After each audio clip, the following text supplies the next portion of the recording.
Hey, hey, hey, welcome back to another episode of the Curvy Critic with Carla Renata. I am your host, Carla Renata, and what we do here at the Curvy Critic is we do film reviews and some interviews every once in a while featuring people above and below the line in the film industry. I got a lot to talk about, so I don't want to waste any time, but you know how I roll. I always give you a recap of what I did the week before. So let's get right into it. Finalized. I got through the AFI Film Festival. Woohoo! I saw a whopping, I think, 15 to 20 movies I saw. I was hitting that keyboard and jamming. And most of the stuff that I saw, I really, really, really enjoyed and really liked. They had a really nice variety of films this year, and it was great to be able to virtually watch it and to share some of that with my mom. So that was great. And I'll get into those films a little later on in the broadcast. But I also want to let you guys know, I say all the time that I am I'm recurring on a sitcom. Oh, my mic got the way. Oops. I'm recurring on a sitcom called Superstore, and with my chair too. And they started shooting season 6 a little while ago, but I joined them this week. So I'm talking about it this week and today because Season 6 starts on October 29th on NBC. So please tune in. I will not be in that episode, but about 4 episodes down the line, somewhere in November, you will see Janet pop up. So I just wanted to give y'all heads up that Janet is back for season 6, and they've got some shenanigans, and I got a lot more dialogue this time, y'all. So, it's going to be a lot going on. I also taped a Halloween segment for Fox 11 LA with my girl Amanda Salas, Nikki Novak, and Gray Drake. We are talking about a variety of different Halloween films, and we're saying whether we want to view it or whether we want to boo it. I know that's corny down, but it was a lot of fun. I am Halloween light, so needless to say, most of the films I was like, didn't see it, didn't like it, because I'm not the horror doll, which I say all the time. So there's that. But if you're in the Los Angeles area, or if you have a computer and you want to stream it, check it out on Fox 11 LA. It will air sometime during the noon broadcast, sometime this week. I'm not sure which day this week. So I would check your local listings or check their listings to see when they plan on airing that episode. Again, it'll be with their entertainment reporter, Amanda Salas, Gray Drake, and Nikki Novak, my cinema sisters. And then, of course, as usual, I always attend a bunch of virtual premieres. So this week, I attended the virtual premiere of On the Rocks, where they sent some bread and some bagels and a whole little box from Ross and Daughters in New York. It was, I'm really trying to go through it, and they sent bagels and lox. Child, I got my boogie. I got my hunger eating boogie on with that box. So thank you, Apple TV A24, for that little ditty to celebrate the virtual premiere of On the Rocks. And we truly ate that while we were watching the movie, my mother and I.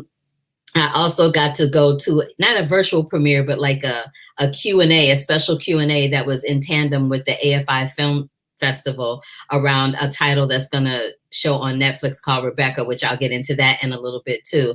And this evening, I'm going to attend a virtual premiere of a documentary called City So Real about the city of Chicago. They sent me a basket a long time ago that included some really nice stuff, including some yummy stuff from Chicago, like Garrett's popcorn. Y'all know that popcorn where it has the cheese and the caramel in the same thing?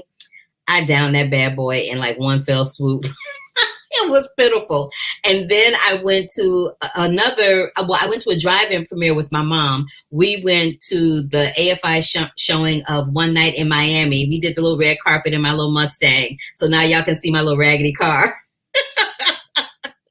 But my mother and I had our mask on, and we rolled down the red carpet, the virtual red carpet rather.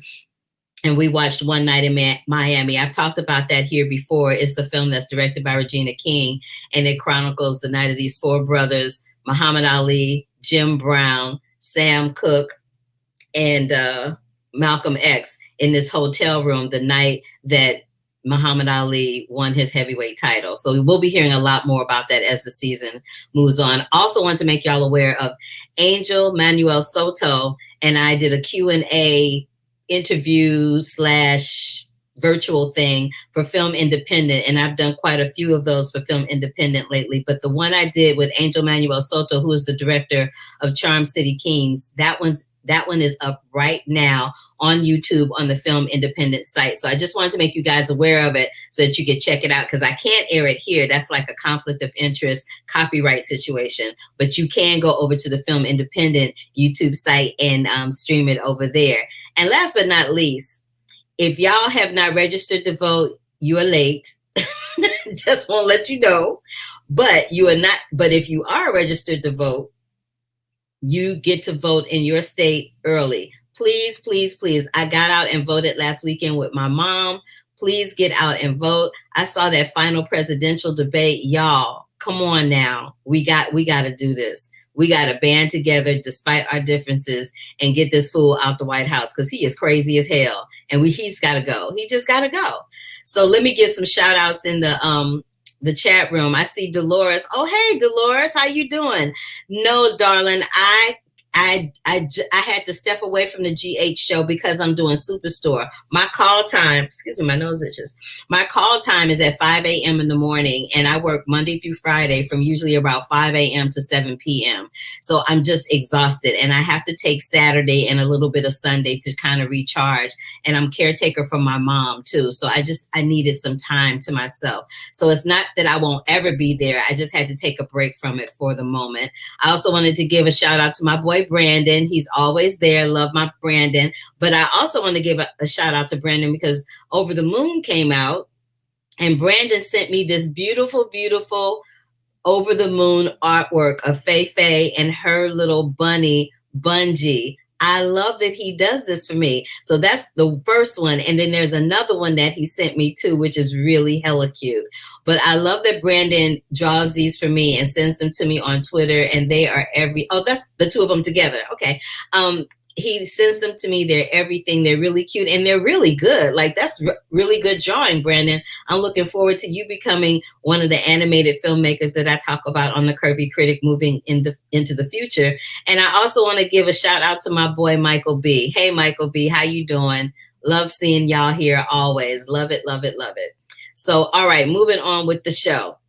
The first film I'm going to review, y'all, is a film called The Witches. Now, The Witches is a show. Did I say show instead of movie? I meant to say movie. I'm doing way too much. Okay.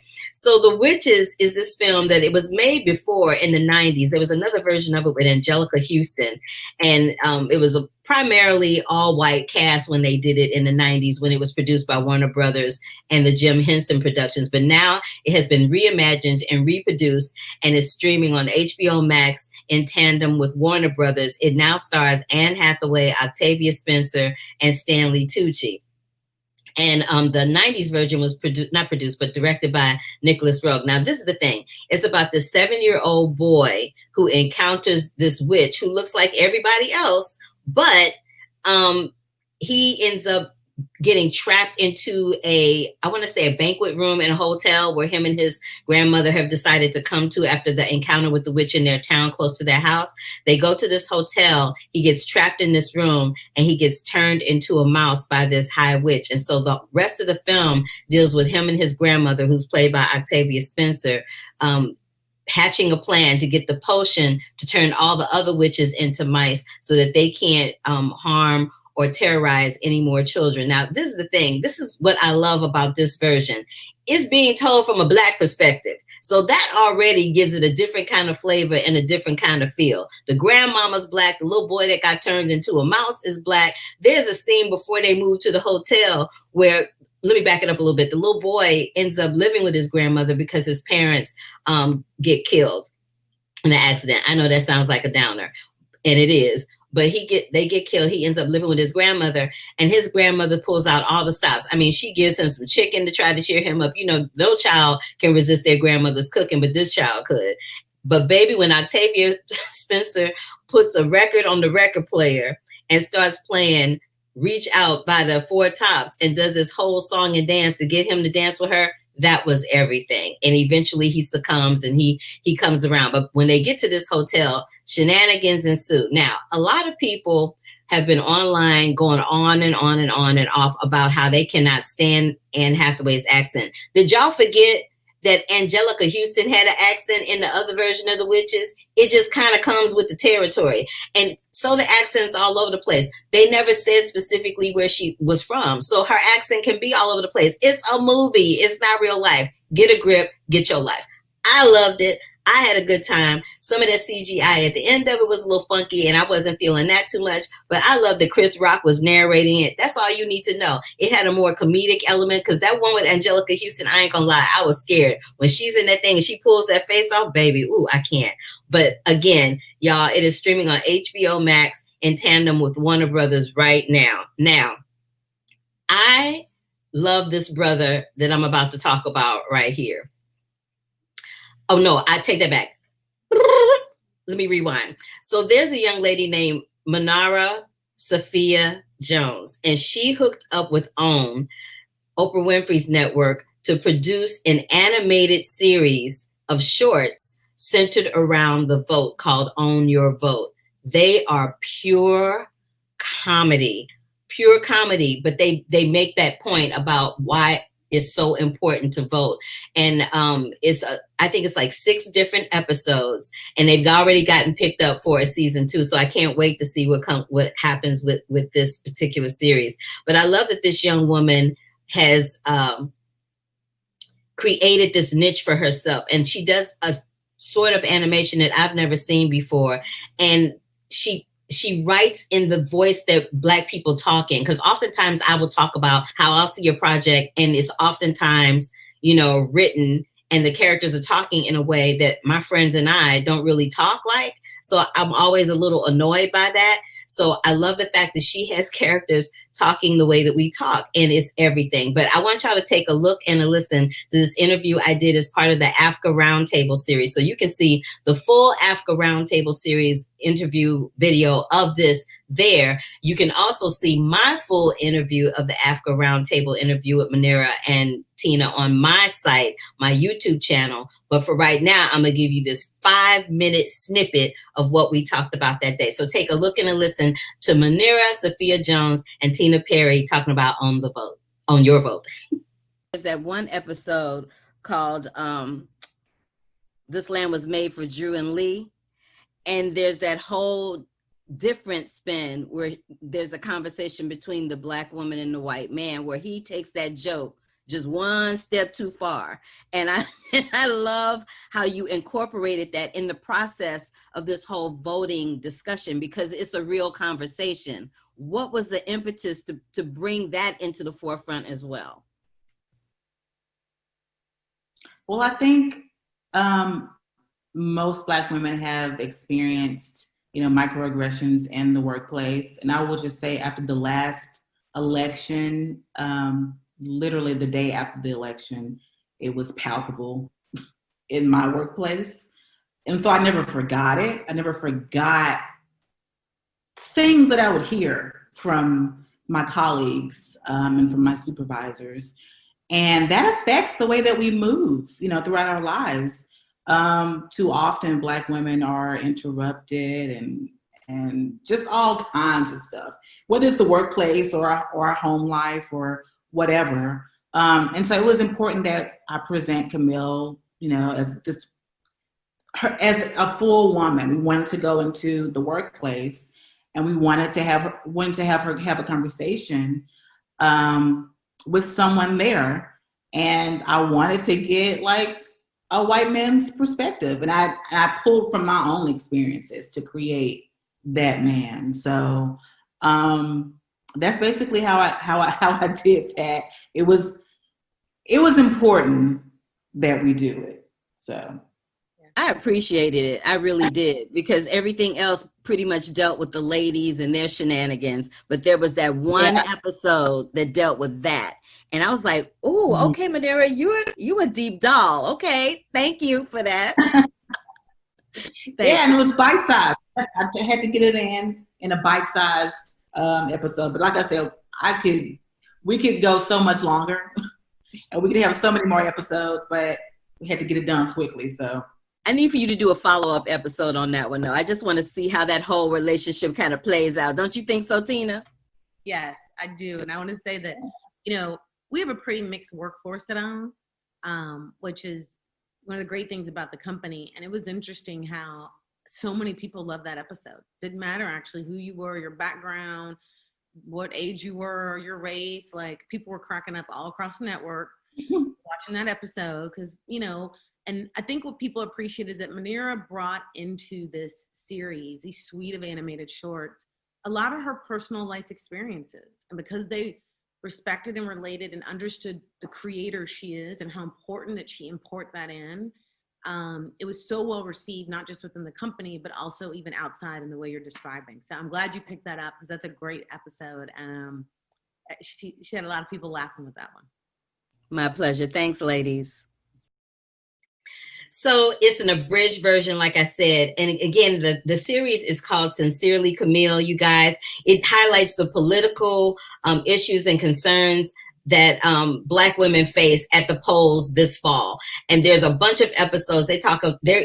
She goes in, she talks about mail-in ballots. She's talking about proper drop boxes. She's talking about quarantine dating. She's talking about that dance that we do with white people sometimes when they think they woke and they not really, and that what that conversation looks like, job furloughing, all of that. So again, you can catch the full version of that interview on my YouTube channel and the whole roundtable interview at the AAFCA site on YouTube. I just want to address a couple of things in the chat room. Michael B., your mother will like the new Rebecca. It's not like the old Rebecca. It has a completely different ending, but she'll love it because I love the old Rebecca too. I really do. It's a Hitchcock joint, so I love that. I'll talk about that in a minute. And Dolores, yes, AfterBuzz is done, but James Lott Jr. still does like a mini GH spotlight on his YouTube channel. So go over to James's YouTube channel, and he and Frank, and I can't remember the other young lady's name, but they're over there doing a mini GH spotlight, and I usually join them for that. So yes, AfterBuzz has been down since July, and I don't think that they're coming back. They may not. Who knows? But that's the situation with that. Yeah, so all right. And yes, I loved your drawings, Brandon. I always love your drawings, and you know I always shout you out when I have the opportunity. Okay, moving on to the next thing. All right, so there's this film called Spell. Is produced by Paramount Pictures, and it stars my boy Omari Hardwick. Now, if y'all know Omari Hardwick, you know him from, you know, Power, where he played Ghost. Everybody loved him in that role. So when he was taken out of that role, or when he took himself out of that role and went on to move to do other things, folk were very salty. But he does movies every once in a while. We saw him in the Dream, I think, Sparkle film and a couple of other things. But this is the thing. Now he's in this film called Spell. And Spell is a film where it is directed by Mark Tondoria. It is written by Kurt Wimmer, and it stars Omari and Loretta Devine. It's about this really successful business owner who goes home for his father's funeral, and he steps back into the life he's desperately trying to forget and get away from while getting caught up in a drama that he doesn't see coming. Baby, when I tell you this is like a Black version of Misery with a Southern voodoo twist, that's exactly what it is. It's a little, you know, I'm Halloween light, so everything scares me, and I say that all the time. But there were times where I was literally like this, peeping through my fingers. But I peep through my fingers as anything in regards to anything that's scary. So that's nothing new. But Omari Hardwick is doing his thing. He is really doing his thing, and it was nice to see him have this showcase where it was just focused on his work. And Loretta Devine was getting down with it too. But it begs the question of, you know, how many of us try to run away from our roots? How many of us try to run away from that past that we have that ultimately results in making us who we are today? So it's a deep little film. It's a short film. I think it's like an hour and a half. It's not very long, but it's, you know, I mean, if you want to get your Halloween boogie on, it's a nice little film to get your Halloween boogie on. Grab some snacks and a cocktail and watch it with your friends. But, you know, it was fun. I enjoyed it. Again, it's on Paramount Pictures, but I hooked up with Omari Hardwick. No, well, I shouldn't say I hooked up with him, but that wouldn't be too far removed from what I would like to do. No, I'm lying. Omari Hardwick and his wife, Jay, are friends of mine. I'm just kidding. Jay is from St. Louis, so it's always a pleasure when I get a chance to talk to him. So take a look and a listen to this interview around his role in Spell, the one and only Omari Hardwick. It's great when you see familiar faces in this. My team just asked me how I was holding up, but you know, when you see a familiar face, it gives you I'm recharged now. Now that I see you, that gasoline, I'm cool. Thank you. I appreciate that. Thank you for asking about the family. I appreciate you. Oh, of course. We're in strange times. I'd be remiss if I didn't do that. And yours is cool? Your family's all good? Everybody in my camp is cool. Thank you for asking. I appreciate that. Good, yeah. How much did you know about witchcraft before you saw this movie? I knew enough with family from Savannah, you know what I mean, and South Carolina, and the Geechee friends that I grew up with, the Gullah Islands being not far from where I grew up. And then, of course, 5 hours away is New Orleans, and the Louisiana, you know, diaspora and what that means there.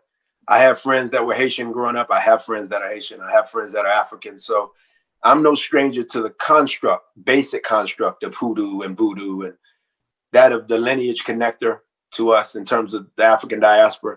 And then, of course, the amalgamation of which Christianity included in makes it this whole gumbo of a different thing.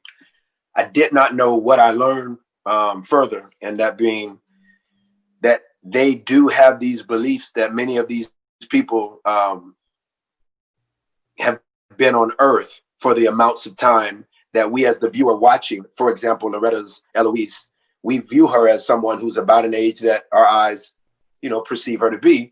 And then I learned in this Bible that was created by our film's director and what he gave us, that there are some of those customs and traditions that you and I speak of where people believe that they've outlived another layer of lifetime span on Earth. And so it's pretty fascinating. He gave us almost a 200-page Bible. And, you know, we were supposed to dive in and learn what we could. And I would just reference it as much as I could and try to embrace that I was from that, because that's the whole thing. This character I'm playing is from that, yet I feel so foreign from that. And so that was the whole sort of juggernaut that I had to go through. The seesaw battle was embracing that you're from that which you're trying to run the furthest away from. Let me tell you something, Omari Hardwick. I am not the horror doll, but I saw this because of you. And because Jay is from St. Louis, I was like, let me just check it out because my brother's wife is from the Lou. Let me go ahead and do this. But baby, I was like this. That's cool. Different, right? Oh my God, I was a hot buttered mess. But this brings me to this question. Your character is, like you mentioned, is trying to run away from where he came from. Yeah. Have you ever felt in your life as Omari Hardwick that there was something in your past or in your life that you were trying to run away from? For sure. I don't think that you'd ever be interviewing me in this space if I answer no. And last but not least, with us being in COVID, with this being a whole different time that we're living in, and with Black Lives Matter being more powerful and more present than it's ever been, and us on the eve of an election, how have you been able to make your voice powerful and prolific while being quarantined at home with the fam? Great question. First of all, great question. I've done it absolutely using modern technology. You know, I mean, nobody knew it would become what it became. We had issues with Zoom in the beginning, right? Am I wrong? Like there were piracy issues. People were like sneaking peeks in when they shouldn't be. Like, we had to figure it out. And then we ended up having an NFL draft on that.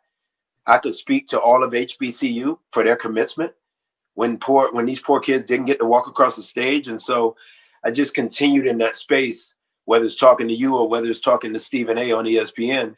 I just kept pouring into the community. I'm just about the culture. And I was raised on Harold Belafonte and Bill Russell and Jim Brown and all of these voices that matter. Muhammad Ali at the top of that.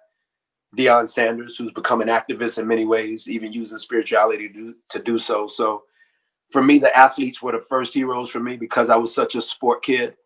But now these actors, these actors that I'm next to the left and the right, that I feel so proud to be in the huddle of. We had never seen a band of differing colors and people and mothers from near, dear, far and wide come together and go forward or attempt to go forward the way that we saw during this time. So it's just unbelievable. And for God to choose me as one of those voices to make the world, not just our culture, but for the world to go further. That's forever one of the most flattering things ever for me. I love you. I adore your work. And please give the fam a big hug and some love for me. And I'll see you the next time. Done deal. I'm simply humble. Thank you so much. You're welcome, brother. Bye. Peace. I love interviewing Omari Hardwick because he's always so thoughtful with his answers. And this interview, y'all, literally was like about 11 minutes long. Again, you can go over to my YouTube channel and see the full interview there because due to restrictions on StreamYard, I'm only allowed to show 5 minutes here, which is probably a good thing because, child, we'd be here for 2 hours if that wasn't the case. But let me just pause for a second before we move forward. If this is your first time joining us over here, I am Carla Renata, the Curvy Film Critic. Please give me a big old thumbs up to let me know you were here. Subscribe to the channels and so that you can get that bell notifications when I'm going live, when I have a show, when I don't, when I have interviews coming up that you can see in their full totality. I will do, it will work there. Let me plow through these next couple of interviews, but before I do, I'm gonna sing happy 26th birthday to my friend Brandon, who always comes over here with Michael B to join me for the Curvy Critic with Carla Renata. So here we go. Happy birthday to you. Happy birthday to you. Happy birthday, dear Brandon. Happy birthday to you. Boom. Okay, and moving on. So the next film I want to review and talk about. Oh, but before I do, thank you, Omari. I love you. Love Jay. Jay, girl, I was really just kidding. Don't be mad at me when I talk about your husband. I was just playing for real, for real. All right. So On the Rocks. On the Rocks is on Apple TV Plus in tandem with A24. It's written and directed by Sofia Coppola. It stars Bill Murray, Rashida Jones, and Marlon Wayans. And it basically just asks the one big question: can a man be monogamous? We don't know. Maybe they can, maybe they can't. But when Rashida Jones shares with her father, played by Bill Murray, when she shares with her father, Felix, about she thinks that her husband might be cheating, child, he has her going on a wild goose chase and doing all kinds of crazy stuff to figure out if her husband really is cheating on her. It was beautifully done. I loved how they attacked this issue of wedding bliss gone awry once you're married and you have your kids, finding stuff in folks' luggage that don't belong to you, don't belong to him, how having children can shift a marriage from that newlywed bliss to a level of comfortability that's not really comfortable. It addresses all those things. And more importantly, it shows why we fell in love with Bill Murray in films in the first place. He's exuding massive charm. He's singing. He has wonderful, nice monologues with Rashida and other characters in the film. It's just great. And it's a beautiful, heartfelt drama brought to us by Sofia Coppola. So again, it's streaming right now on Apple TV Plus in tandem with A24.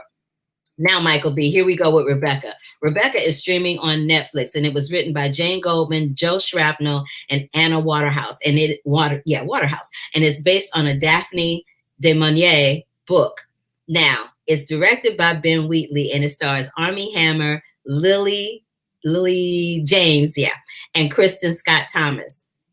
The long and the short of it is, if you're going to watch Rebecca and a remake of Rebecca, the only reason you want to watch this one is for Kristen Scott Thomas, because she is just chewing up the screen all day long as Mrs. Danvers. There's a slight difference in this one. I think this one probably is closer to what the book is, but there's a slight difference in this one in the ending. The ending is a little different, but it's about this young newlywed who arrives at her husband's imposing family estate on this windswept English, coast, and finds herself battling the shadow of the old Mrs. De Winter, Maxim's first wife, Maxim being played by Armie Hammer. Oh, and the other thing, and then, there's this whole drama with all of that.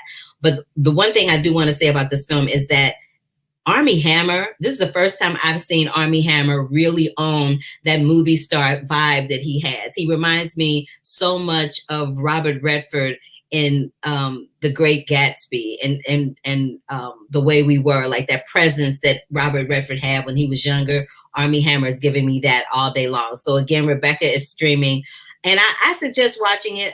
I'm a big fan of the old version of Rebecca, but this one has things about it that I like too. So I'm not hating on it.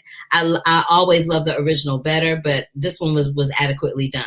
Bad Hair is streaming on Hulu. It is written and directed by Justin Simien. Now, up until this point, we'd only known one Black person to be thriving in that horror space, and that was Jordan Peele. Justin Simien does a good job with it, basically scaring the hell out of any Black woman who's ever had a weave, braids, faux locks, any of that. He will make somebody think twice about getting a perm, getting their hair straightened with a straightening comb, all of that. It is taking place in 1989, and it follows the story of this young woman who gets a weave, who thinks that she needs to get a weave in order to succeed. It's that image that people put up on Black women of us having to assimilate to something else that we don't really need to be, but she thinks that she needs to have this certain image in order for her career to flourish, and shenanigans ensue. And it's a crazy ass ride. It's crazy as hell. I liked it. I liked it for the societal norms that it is presenting in a film fashion through the auspices of a horror film. I really liked it for that reason, because it's showing us all those things about Black hair that we know, all those ideologies and all of those myths and things associated with Black hair that are now put up on the screen for everybody to see and go, oh, okay, I didn't know that this is how this started. And it started from a book. I won't say the name of the book because you got to watch Bad Hair to find it out. But it's streaming right now on Hulu. Also, something else that's streaming is a film that I know Brandon has massively been looking forward to. And it's a film called Over the Moon.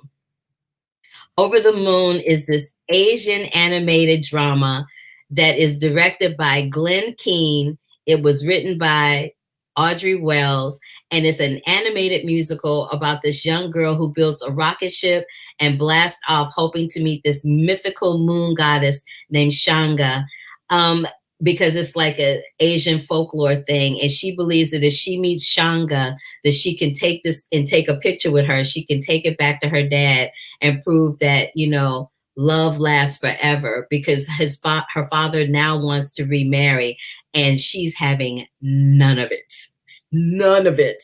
But everybody prevails in the end. This is what I really loved about this film. And I talked about this a little earlier when I attended a virtual press conference thing about it. I love that it proves why you should believe in the old adage of love lasts forever, but it lives forever in your heart. Just because that person is no longer here, and your father or your mom or whoever it is in your life that's trying to move on, they're not moving on from that memory. They're just moving on so that they're not lonely. And that's the big lesson that you get in Over the Moon. It also shows a big lesson in how food brings the Asian community together, just like it brings the African community together, just like it brings the Latin community together, the Jewish communities together. Food is a healing entity. It is a healing entity, no matter who you are, no matter where you come from. And I love how they showed them making the moon cakes. It's very vibrant. The colors are very vibrant. It's wonderfully animated. I really enjoyed it. I know that some people had some issues with it. I didn't have an issue with it. I thought it was a beautiful story. I thought it was beautifully executed. And it's a great film for people to watch, whether they're an adult or a child. It's a family-friendly film, and I loved it for all of those reasons. I'm going to do a really quick recap of the AFI Film Festival. I saw this film called The Reagans. I saw The Reagans. It's going to be airing on Showtime on November 15th. It's directed by Matt Tyrnauer, who is a journalist. And this is the thing. The most important thing you need to know about the Reagans is this. Ronald Reagan said this himself. If you are not a good actor, you cannot be a good president.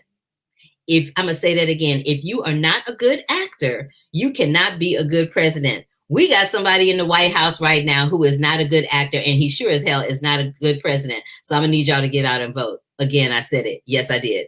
But The Reagans shows everything about Ronald Reagan, from his early days as an actor to how he met his wife, Nancy Reagan, to how he became president.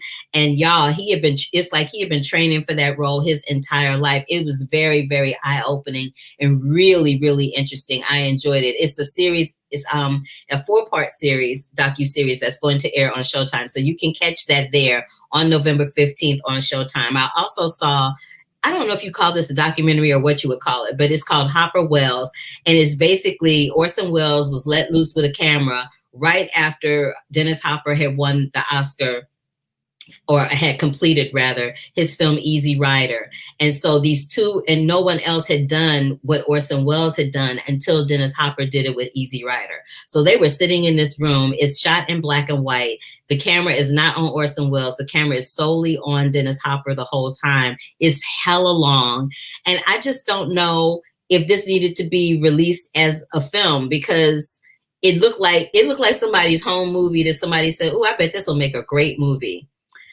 I don't agree with that. It was really long and the conversation was kind of all over the place, but the conversation that did focus in and hone in on filmmaking for people that are budding filmmakers that want to get that kernel and that nugget of information from some prolific, legendary old school filmmakers, is worth a watch just for that. That's all I have to say about that.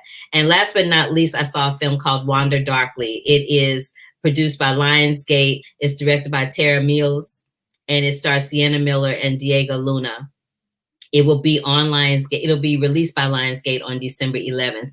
It revolves around these two parents, Adrian and Mateo, who are forced to reckon with the drama amidst their troubled relationship. And while all of that is going on, they end up having this accident which causes them to relive their memories of their past to see what they could have changed or what they could have done differently. It's like a time traveling drama. It was expertly done. I enjoyed it very, very much. It was never boring. It was never trite. It was never anything where I was like, ugh, why are they doing this? It was really wonderfully done. And Sienna Miller and Diego Luna were absolutely fantabulous. Their performances were everything. So again, I saw Wanderdarkly, Hopper Wells, and the Reagans as part of the last part of the AFI Film Festival. I made it. I'm a little over today. I'm really trying to rein this bad puppy in by having it end at 5:30, but you know, sometimes it go longer than others. But that is it for me, y'all. Again, thank you so much for joining me. Thank you to everybody in the chat room that joined. Michael B., Brandon Heaton, Dolores Leach. I saw somebody else up in there. I think it was Tara. I think it was Tara that was up in there. But there was one other person. I think it was Tara. But anyway, thank you so much for coming through. Again, give me a big old thumbs up. Subscribe. Get out and vote. Next week, I will have an interview with the cast of The Craft Legacy, which includes Lovey Simone, Kaylee Spaney, Gideon Adlon, Hannah Gordon, and Nicholas Galis, who, by the way, is playing the prince in the new Cinderella movie that's coming out with Billy Porter. And I'm going to have some Halloween light classics. Now, the Halloween light classics part might shift and change depending on what happens this week. But for right now, that's what my plan is. So until the next time, thank you, y'all. I will see you soon. Love, peace, and hair grease, and deuces until next week. Bye.